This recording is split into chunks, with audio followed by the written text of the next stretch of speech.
I'm chasing her down like she owed me child support. Thank We've you. been tuned in since season 1. Really? Oh yeah, my yeah. gosh, thank you. Yeah. I'm glad that you're showcasing some of those challenges, because you're also showing how you get through it. Yeah. And we need to see how you get through it. Girl, it's been crazy. I mean, I even at the local grocery store, it's like, yay, the Bells are back. I'm like, thank you. What has been the highlight of season 2 for you? Oh my gosh, the highlight of season 2. Oh my gosh, I've been on an emotional roller coaster the entire season. As you've been watching, you've been seeing, I have been on an emotional roller coaster. So the highlight, honey, I would think just having some peace this season in any way. But definitely, I would say just me growing as a person, me growing as a woman, me understanding that, you know, it's okay to do what's best for you. It's okay to set healthy boundaries. It's okay to be a mom, a boss, you know, a wife, and people will have to respect that. Right. So the highlight for me to be me, like me, the transition that I'm in right now, and that I listen. That's my highlight, honey. I hear that. I'm my highlight, honey. But you know, I was really thinking about what you and I were going to talk about. Of course, I'm a fan of the show, but I wanted to give more. I want my audience to really leave with a message. And what really resonated with me, like you just alluded to, was your growth. And I just want to talk about the evolution of a woman's love, because who we were back then isn't who we are today. And we need to start letting the world understand the evolution of a woman's love. So I want to just talk about your relationship with your husband. How old were you when you two met? So when I met Glenn, I was 17. And it was I was 17, and Glenn had just turned 18 that same year. So 17, 18 is when I met him. And that's just what it is. It's crazy. Like, we met, and my mom actually introduced me to Glenn. My mom, yes, my mom and my stepdad at that time. He was related to Glenn. That was Glenn's cousin.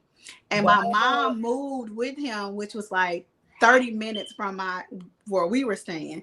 And I'm like, it's nothing up here. It's nothing to do. It's da-da-da-da-da. And my mom's husband at that time was like, I have a cousin. I think that your daughter should meet him, and they can go out to the local Pizza Hut right up the street and hang out. He can show her around. So I'm like, okay. And Glenn was playing. He was at college. That was his first year. He was playing football at a college. So I kept missing him. So one day, my stepfather at the time had Glenn to stay over, because he used to cut all the boys' hair in the neighborhood, in the community. Glenn used to cut hair, so get through school and stuff. So my stepfather at that time had him to stay over to cut my brother's hair. But he was really giving me time to get there because he knew I was coming. And I immediately, when I walked in, I was like, oh, ooh, look at you. Brown. Oh, that nigga. That Negro chocolate. So I was like, oh, God, this is what we doing up here. So from the time that you met, you know, you were late in your teenage years. How long were you dating before you got married? Okay, so 5 years. Okay, so that was 22. Had just turned 23. Now that's the part that I want to kind of focus on, and then we can go from there. At the age of 23, knowing what you know now, do you think that it was okay for you to be married at 23 when you were still just trying to know who you are? Absolutely not. I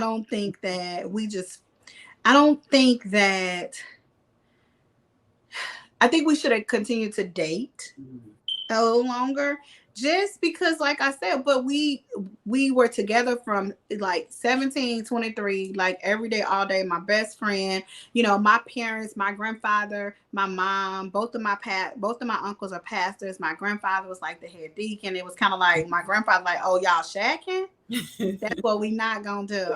And we had an apartment. It was, it was good. And we got married, and it was just us for so long. And it's, and Joshua came along, of course, but it was us. So when you hear on the show, or you hear me saying, or Glenn saying, like, where did we lose sight of us, or this is my best friend, literally, that was like, we grew together. We didn't have a cushion. God was our cushion. We were cushions for other people. But when our backs were against the wall, we only had each other's back. So we grew together. You know what I mean? And that's just what it is. But if someone came up to me today and said, I'm 23 years old, I'm 22, and I'm going to get married, I'm not going to knock marriage. I believe in marriage. I think that it's beautiful. But I also understand that we have to understand that it's okay to be whole. Yes. It's okay to know who you are before getting into a marriage. It's okay to take your time. It's okay to date. And this was years ago. We're talking in 2000 and we married in 2003. We met in 1998. But it's okay to take your time and get to know you and who you are. Because what happens a lot of times, we'll be around someone and we become our surroundings, or we'll lean on that person to tell us who we are. Like, we'll lean on that person to tell us, give us our identity. So I guess now where I am in my life right now is I'm going back to a 20-year-old woman. Yeah. And I'm finding myself. I love me. I love who I am. There were so many things that I just missed out on when it comes to growth. And I'm not knocking Glenn. We have had a great experience at some parts, but it's okay to take your time. And now I'm like, you know what? Okay, I've been grown for a long time. My mind telling me I want age, but I'm like, girl, I'm telling my stylist, girl, don't put me in there. That's old fashioned. It's like, you know what I'm saying? Like, it was like, okay, yes. So that's what you want to look like. All right, but I mean, so that's the only advice that I give anybody. Like, find out who you are, know who you are, so no one will tell you who you are. Yes. And I'm glad you mentioned that, because that's a part of the conversation that young girls are never told. If I look back on my life, just growing up as a kid, people were telling me, oh, what type of boyfriend I should have, that I should be married by a certain age, what would be an appropriate marriage. Like, my parents have been married. Well, my mother recently passed, but they were married for 50 years. Wow. You don't see that too often. And, I was in a serious relationship in my early 20s, and I'm so glad. I'm so glad that I never got married, even though it was going in that direction, because it wouldn't have lasted. Because who I was back then is not who I am today. Yes. And because I know who I am now, I'm so capable of loving someone the way that they deserve to be loved, and receiving the love that I deserve to receive. So I'm glad that you are now taking time for yourself, because some people never get to that point where they say, let me get back to me. So what are you finding out about yourself now that you've gotten back to yourself? Oh my gosh, so much. First of all, honey, I am amazing.